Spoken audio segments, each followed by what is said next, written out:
Assalamu alaikum. Hello, my name is Mohammad Aslam and I am doing Masters in Structural Engineering from Moscow State University of Civil Engineering under Open Door Scholarship Program.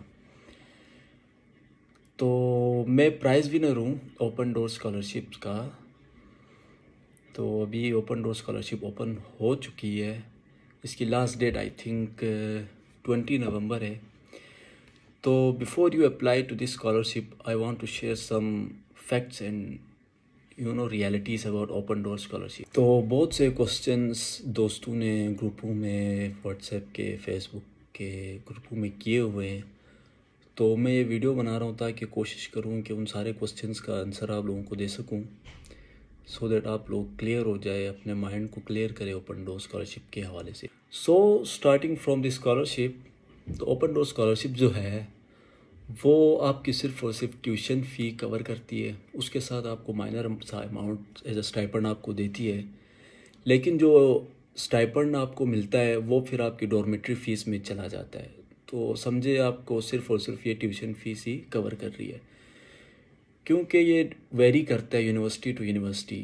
कुछ universities, कुछ नहीं बल्कि maximum जो universities हैं open door scholarship के under, जितनी universities है वो तकरीबन 2000 रूबल तक स्टाइपेंड देती है, और जो डॉर्मेट्री की फ़ीस होती है वो भी तकरीबन 2000 ही होती है। तो ये समझे डॉर्मेट्री फ़ीस में चली जाती है अमाउंट। तो जो मेरी यूनिवर्सिटी है, Moscow state university of civil engineering, इसमें ये कि थोड़ा ज़्यादा स्टाइपेंड 5000 समथिंग है, अराउंड 6000 के करीब है। तो ये वेरी करता है स्टाइपेंड यूनिवर्सिटी टू यूनिवर्सिटी, लेकिन इन शॉर्ट ये है कि जो मेजॉरिटी यूनिवर्सिटीज़ है वो जितना स्टाइपेंड देती है वो डॉर्मेट्री की फ़ीस में चला जाता है।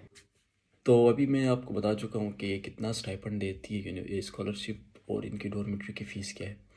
अब मैं आपको बताता चलूँ कि इसमें कितना ख़र्चा आएगा आपको रशिया पहुँचते पहुँचते, और इसमें ब्लॉक अकाउंट चाहिए या नहीं, इसके बारे में बताता चलूँ। देखिए, इसमें ये है कि सबसे पहले ये एप्लीकेशन फ़ीस जो है ओपन डोर स्कॉलरशिप की वो बिल्कुल नहीं है। आप फ्रीली अप्लाई कर सकते हैं। There is no application fee for the scholarship. And once you get selected, आपको वीज़ा फ़ीस पे करनी होगी, वो अराउंड 30,000 PKR है। उसके बाद आपको एयरलाइन जहाज़ का टिकट करना है, वो तकरीबन 1,30,000 उसका खर्चा आएगा। बस यही खर्चे। इसमें कोई आपको बैंक स्टेटमेंट जो यूरोप के लिए दिखाना पड़ता है, ऐसा कोई सीन नहीं है। कोई बैंक अकाउंट, बैंक स्टेटमेंट, कुछ भी ब्लॉक अकाउंट, ऐसा कुछ भी नहीं है। तो इसमें अच्छी बात यह है कि आप सिर्फ़ और सिर्फ वीज़े की फ़ीस और जहाज़ का टिकट, इनके साथ आप रशिया आ सकते हैं।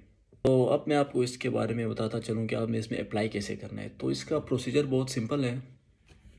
जस्ट आपका एक पोर्टफोलियो बनेगा, उसमें आप कितना स्कोर करते हैं वो मैटर करते हैं। इसके 2 स्टेजेस होती हैं।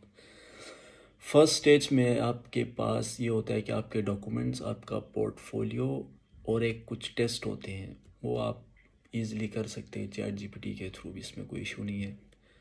तो इन सब का वो कोई कॉम्युलेटिव ग्रेड बनाते हैं। इसके बाद वो एक मेरिट लिस्ट रिलीज़ करते हैं, जो कैंडिडेट्स फर्स्ट स्टेज को क्लियर करते हैं उनकी। तो फर्स्ट स्टेज को क्लियर करने के लिए आप जितना हो सकता है आप अपना पोर्टफोलियो के नंबर्स आप बढ़ाएं, सर्टिफिकेट्स ज़्यादा से ज़्यादा डालें अपने फील्ड के रिलेटेड, और अचीवमेंट जितनी है। तो ये होता है। और सेकंड स्टेज में ये होता है कि टेस्ट होता है एक 3 घंटे का। उसमें आप ये है कि ऑनेस्टी के साथ आपको पेपर देना पड़ता है, फील्ड के रिलेटेड होता है। तो उस टेस्ट में ये है कि आप जितना ज़्यादा स्कोर करेंगे उतने आपके चांसेस ज़्यादा होते हैं सिलेक्शन के। अब इस टेस्ट का जो पैटर्न है और जो सिलेबस है वो इन्होंने ख़ुद अपनी वेबसाइट पे दिया हुआ है, आप वहाँ जाके चेक कर सकते हैं। हर किसी के फील्ड के उन्होंने दिए हुए। तो इसमें आप मैक्सिमम से मैक्सिमम स्कोर करेंगे तो आपके चांसेस सिलेक्शन के ज़्यादा है। यही 2 स्टेजेस होते हैं इसमें। अगर आप दोनों में क्वालिफाई करते हैं तो आप रशिया आने के लिए तैयार हैं। तो अब देखिए, अब मैं नेक्स्ट वीडियो में आपको बताऊंगा कि जब आपको ये लोग स्टाइपेंड इतना नहीं दे रहे हैं तो आपने अपने लिविंग एक्सपेंसेस, जो रशिया में आपके लिविंग एक्सपेंसेस होंगे, आपने उन्हें कैसे कवर करने। क्योंकि देखिए, स्टाइपेंड इतना दे तो नहीं रहे कि आपके एक्सपेंसेस मंथली जो होंगे वो इसी स्टाइपेंड से कवर हों। तो आपको यहाँ पर जो जॉब करनी होगी, आपको क्या करना पड़ेगा, कौन कौन से डॉक्यूमेंट्स आपको चाहिए, आपने पाकिस्तान से यहाँ आते हुए कितनी अमाउंट, क्या कुछ आपने अपने साथ लाना है, ये सारी डिटेल्स मैं आपको नेक्स्ट वीडियो पे बताऊँगा। तो stay tune with me. Tata.